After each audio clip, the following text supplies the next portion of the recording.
Sebelum kita mulai, please subscribe channel kami agar kalian bisa terus update kreasi-kreasi terbaru dari kami.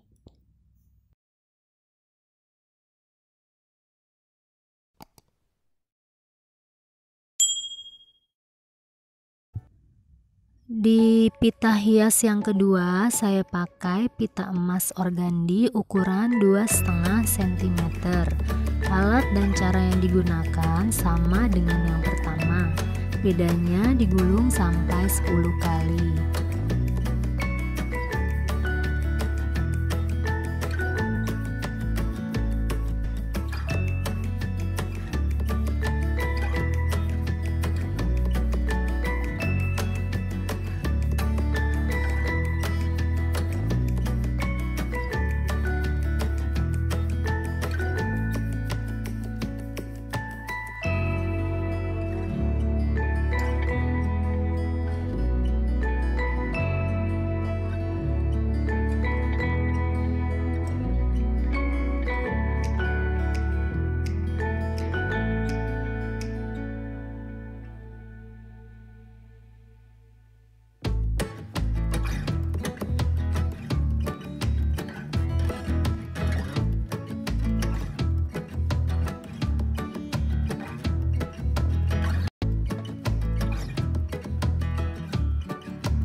pita emas organdi ini tidak bisa bekerja sama dengan solasi dan double tip, maka saya pakai kawat souvenir untuk mengikat talinya.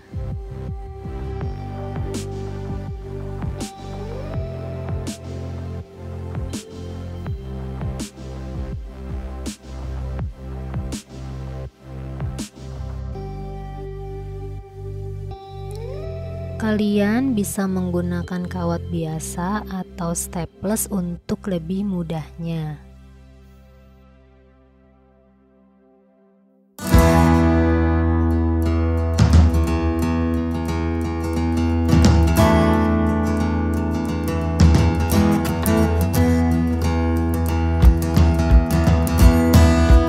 Terima kasih sudah menonton video kami. Jangan lupa subscribe, share jika bermanfaat, dan like. Sampai jumpa lagi di next video Elnita lainnya.